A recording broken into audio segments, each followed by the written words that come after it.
Assalamualaikum warahmatullahi taala wabarakatuh.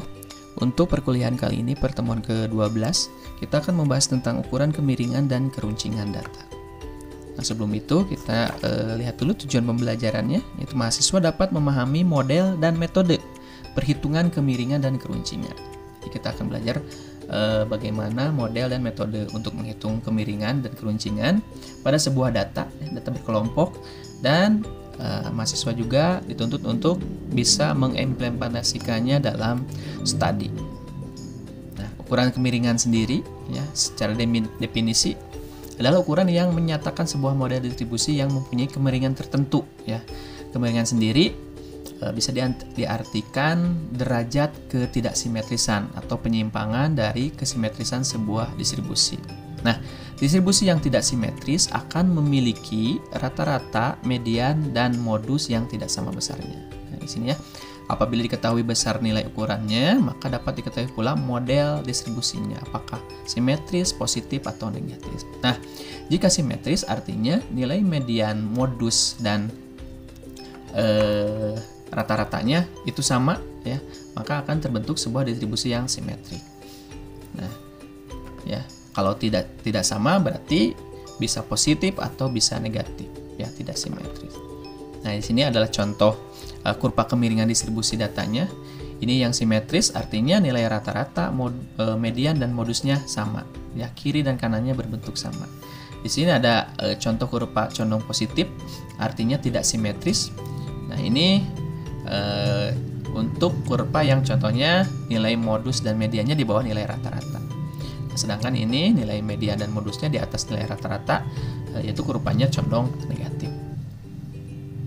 Nah, untuk mengetahui apakah sekumpulan data itu berdistribusi positif, negatif, atau simetris, nah ini dapat kita lihat berdasarkan nilai koefisiennya. Ya, ada yang namanya koefisien menurut Carl-Pearson. Ya, ada 3 ya koefisien kemiringannya: modus, koefisien kemiringan median, atau koefisien menggunakan nilai kuartil. Ya, ada 3 cara menurut Carl-Pearson.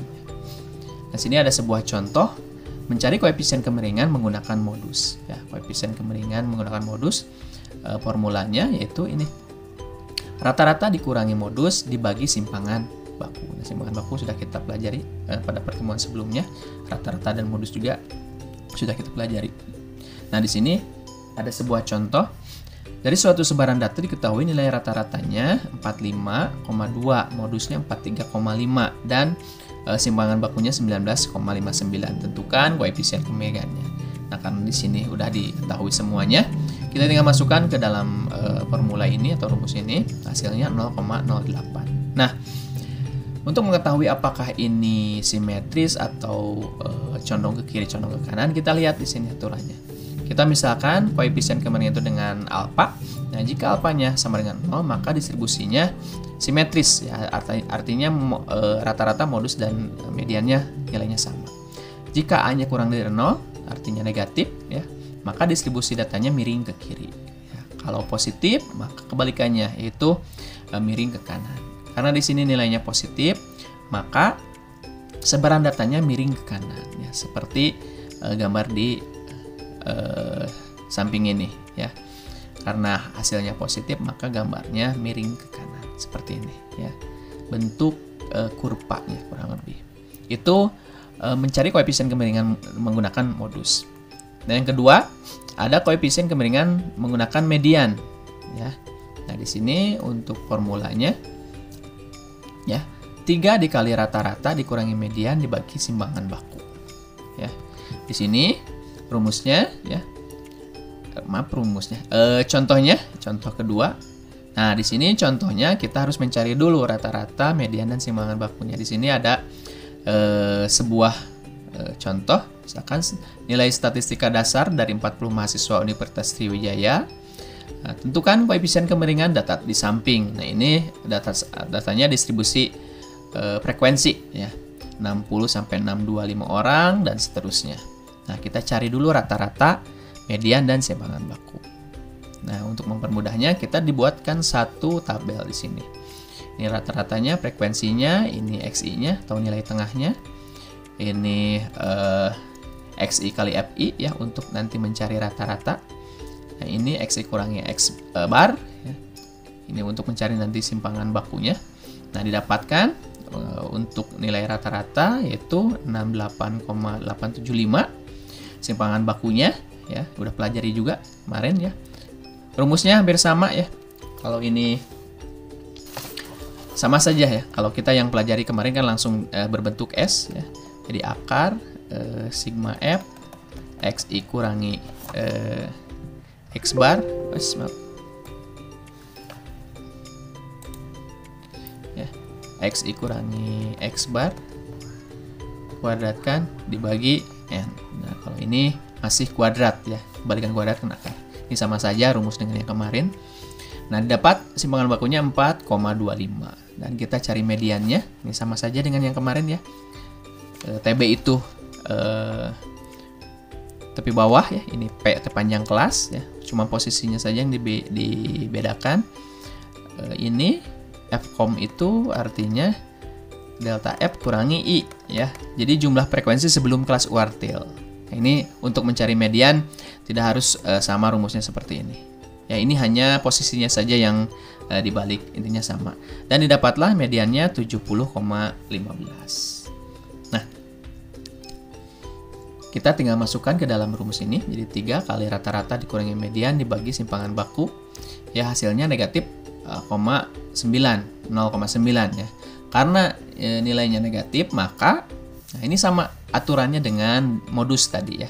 Jika A-nya jika A-nya sama dengan 0, maka datanya simetris. Jika negatif itu miring ke kiri, positif miring ke kanan. Karena ini negatif, maka koefisiennya miring ke kiri ya, kurang lebih seperti ini. Ya, bentuk kurvanya. Nah, ada lagi koefisien kemiringan dengan nilai kuartil ya. Ini ada rumusnya.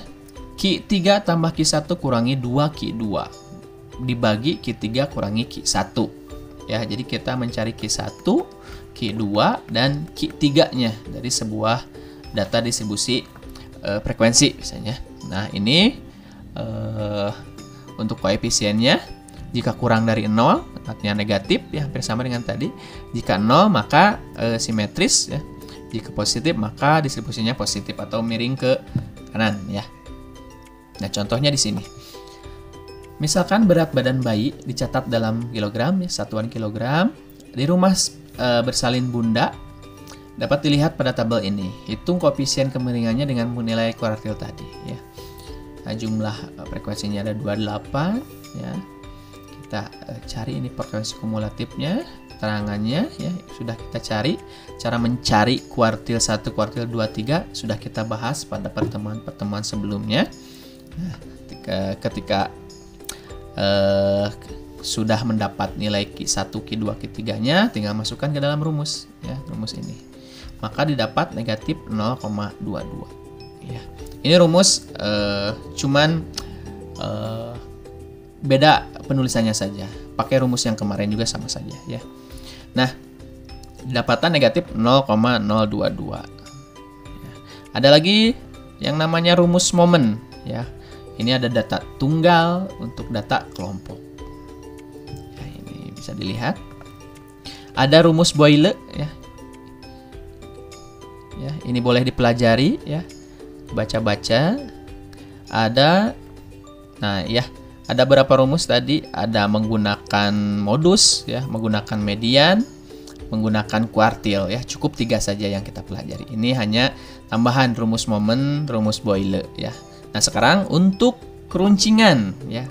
Untuk ukuran keruncingan, kalau tadi kemiringan, sekarang keruncingan. Ukuran keruncingan sendiri secara definisi kepuncakan dari suatu distribusi ya, puncaknya. Biasanya diambil relatif terhadap distribusi normal ya.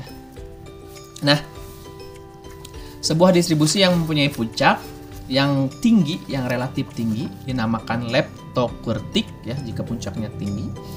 Sebuah distribusi mempunyai puncak mendatar ya, jika puncaknya mendatar itu dinamakan platikurtik ya. Distribusi normal yang puncaknya tidak terlalu tinggi atau tidak mendatar ya, di tengah-tengah itu namanya mesokurtik. Nah, dari hasil koefisien kurtosis di atas ada 3 kriteria ya tadi ya sama aja. Untuk koefisien kurtosisnya, nah jika kurang dari 0,263 maka distribusinya platik-kurtik ya. Jika sama dengan 0,263 maka distribusinya mesokurtik ya. Jika lebih besar dari 0,63 maka distribusinya adalah leptokurtik. Nah, jika digambarkan kurang lebih seperti ini ya. Jika puncaknya berbentuk seperti ini ya, maka itu dinamakan leptokurtis ya atau leptokurtik. Jika seperti ini ya mesokurtik. Nah, jika cenderung mendatar seperti ini dinamakan platik-kurtik ya. Ini untuk yang ini simetris ya, artinya median dan modusnya untuk kemiringan yang simetris ya, modusnya sama ya. Nah, derajat keruncingan bisa lebih mudah dihitung dengan memakai cara transformasi ya. Jika A4-nya lebih besar dari 3 itu namanya leptokurtis ya. Ini sama saja dengan yang tadi, boleh memakai yang mana saja. Nah, untuk menghitungnya ya, untuk menghitung keruncingan datanya bisa menggunakan rumus kuartil, koefisien kuartil kurtosis ya. Jadi nilai kuartil dari kurtosisnya. Ini rumusnya setengah Q3 kuartil 3 ya dikurangi kuartil 1 dibagi P90 ya. P90 itu persentil ya, persentil dari 90 dikurangi persentil ke 10. Nah, atau bisa menggunakan rumus momen koefisien ya, rumus momen koefisien dari kurtosis. Jika datanya tunggal, rumusnya seperti ini. 1/n sigma n i sampai 1 xi nilai tengah kurangi rata-rata dipangkatkan 4 dibagi s pangkat 4 kesimpangan baku dipangkatkan 4 jika data berkelompok seperti ini. Nah ya, jadi ada dua cara untuk menentukan keruncingan ya, bisa menggunakan rumus kuartil koefisien, bisa menggunakan rumus momen koefisien. Nah, untuk yang lebih mudahnya kita hanya menggunakan yang rumus kuartil koefisien saja ya. Nah, untuk selanjutnya nanti kerjakan cara mencari kemiringan dan keruncingan data di web proses ya. Demikian untuk perkuliahan kali ini.